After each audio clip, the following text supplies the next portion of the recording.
Números capítulo 34.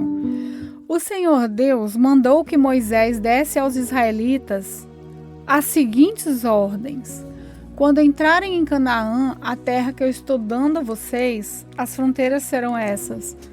A fronteira do sul irá desde o deserto de Zin ao longo da fronteira de Edom. No leste, ela começará na ponta sul do Mar Morto. Depois voltará para o sul, na região da subida de Acrabim, e passará por Jim, até chegar a Gades Barneia. Em seguida, passará por Azardá, até chegar a Asmon, e de Asmon até o ribeirão que faz fronteira com o Egito, e terminará no Mar Mediterrâneo. A fronteira do oeste será o Mar Mediterrâneo.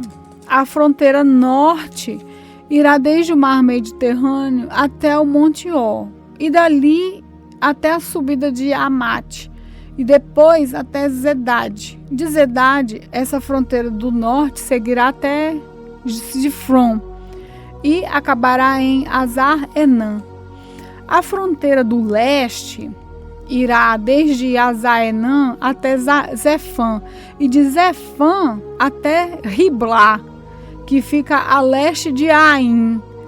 Dali, a fronteira descerá pelo leste do Lago da Galileia e seguirá pelo Rio Jordão até terminar lá no Mar Morto.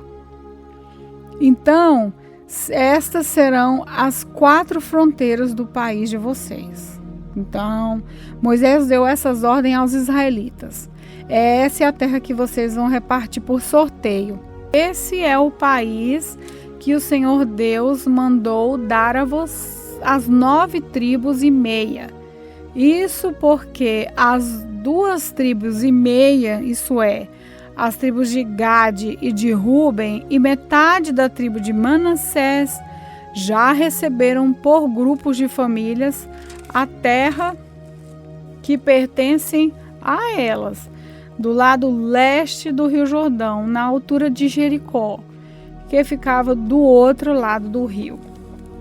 O Senhor Deus disse a Moisés: o sacerdote Eleazar e Josué, filho de Num, vão repartir a terra entre o povo.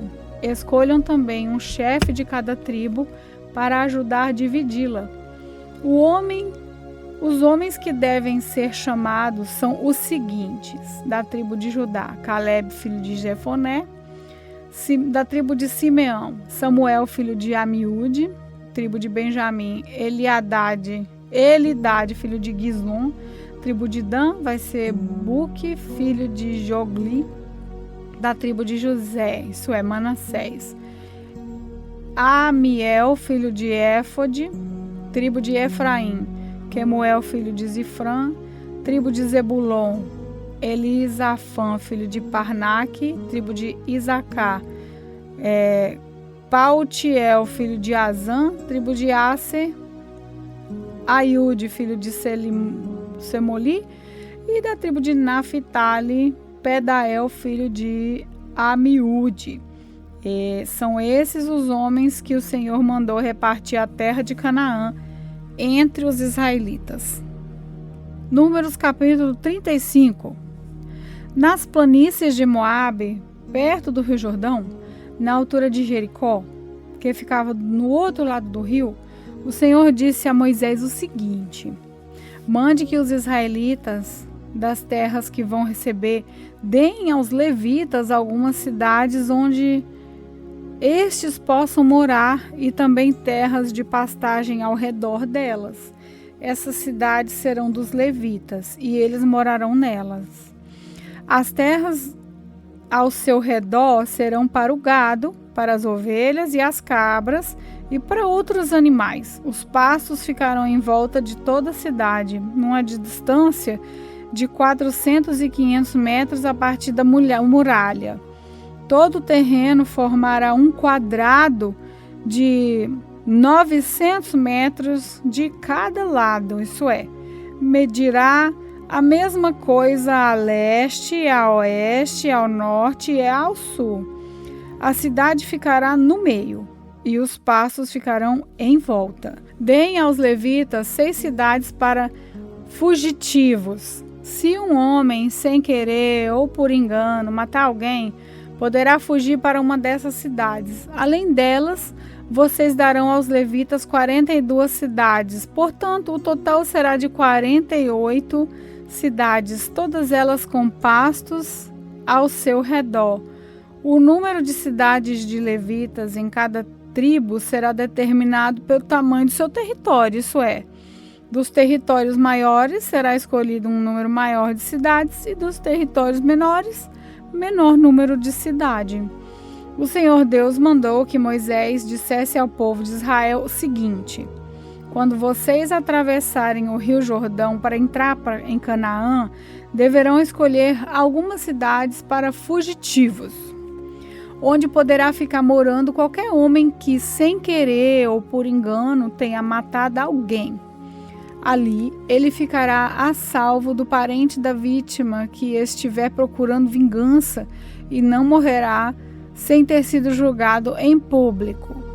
Escolham 6 cidades para refúgios, 3 a leste do Rio Jordão e 3 na terra de Canaã. Essas cidades serão de refúgio, tanto para os israelitas como para os estrangeiros que moram com vocês. Seja só por algum tempo, seja para sempre.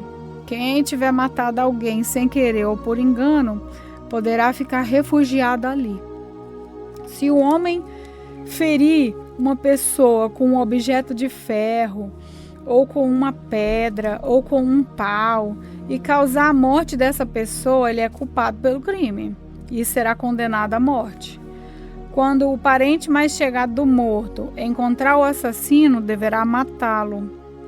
Se o homem empurrar o outro com ódio ou jogar alguma coisa contra ele com má intenção e ele morrer, ou se um homem esmurrar um inimigo e esse morrer, o culpado será morto, pois é um assassino. Quando o parente mais chegado do falecido encontrar o assassino, deverá matá-lo. Mas pode acontecer que alguém sem querer empurre o companheiro, ou não era seu inimigo, ou atire sem má intenção alguma coisa contra ele. Pode acontecer também que alguém sem ver atire uma pedra e venha a cair em cima de alguém e cause sua morte. Porém, os dois não eram inimigos e quem matou não fez isso de propósito. Nesses casos, o povo julgará a favor do que matou sem querer e não a favor do homem que era responsável por vingar a morte do seu parente. O povo deverá prometer o homem que matou sem querer, não deixando que ele seja morto pelo parente do homem que morreu. O povo o fará voltar à cidade de refúgio para onde havia fugido. E ali o assassino ficará até a morte do grande sacerdote que foi ungido com azeite sagrado. Mas, se em qualquer tempo o homem que matou alguém sair da cidade de refúgio para onde havia fugido, e o responsável por vingar a morte do seu parente o encontrar, ele poderá matá-lo e não será culpado por essa morte. O homem que matou alguém deverá ficar na sua cidade de refúgio até a morte do grande sacerdote, mas depois poderá voltar para sua casa. Essas ordens serão uma lei para vocês e os seus descendentes em todos os lugares onde vocês morarem. Quem matar uma pessoa será condenado à morte, conforme o que 2 ou mais testemunhas disserem. Uma testemunha só não basta para condenar alguém à morte. A vida de um criminoso condenado à morte não pode ser comprada com dinheiro. Ele será morto. Também não aceitem dinheiro para libertar aquele que tiver fugido para uma cidade de refúgio e que quiser voltar para sua terra antes de morrer o grande sacerdote. Portanto, não profanem com crime de sangue a terra onde vocês vivem, pois os assassinos profanam o país, e a única maneira de se fazer a cerimônia de purificação da terra onde alguém foi morto é pela morte do assassino. Não tornem impura a terra onde vocês vão morar, pois eu também estou no meio dela. Eu, o Senhor, vivo no meio dos israelitas. Números capítulo 36. Os chefes das famílias dos grupos de família de Gileade, descendentes diretos de Maqui, Manassés e José, foram falar com Moisés e com os outros chefes de famílias israelitas. Eles disseram a Moisés: O Senhor Deus ordenou que o Senhor distribuísse a terra ao povo por sorteio. Ele também ordenou que o Senhor desse a propriedade do nosso parente Zelofeades às suas filhas. Porém, se elas casarem com homens de outra tribo israelita, a terra que foi dada a elas deixará de pertencer à nossa tribo e passará a ser da tribo daqueles com quem elas casarem. Assim irá diminuindo a parte que nos foi dada por sorteio. Porém, quando chegar o ano da libertação, a terra delas ficará definitivamente para a tribo daqueles com quem elas casarem, e não será mais nossa. Então Moisés, conforme as ordens do Senhor, respondeu aos israelitas o seguinte: Os homens da tribo de José têm razão. A ordem do Senhor para as filhas de Zelofeade é essa: elas podem casar com quem quiserem, contanto que seja com um homem de uma das famílias da tribo do seu pai. Desse modo, as terras dos israelitas não passarão de uma tribo para outra, pois os israelitas devem ficar ligados, cada um à terra da tribo dos seus pais. Todas as moças que tiverem terras numa tribo israelita deverão casar com alguém da família da tribo do seu pai. Desse modo, cada israelita herdará a terra dos seus antepassados e ela não passará de uma tribo para outra. Cada tribo continuará ligada à sua própria terra. Então Maclá, Tissa, Ogla, Milca e Joá, filha de Zelofeade, fizeram como o Senhor havia ordenado a Moisés e casaram com filhos dos seus tios paternos. Elas casaram dentro dos grupos de família da tribo de Manassés, filho de José, e as suas terras ficaram na tribo do pai delas. Foram essas as leis e os mandamentos que o Senhor Deus deu ao povo de Israel por meio de Moisés nas planícies de Moabe, perto do rio Jordão, na altura de Jericó, que ficava do outro lado do rio.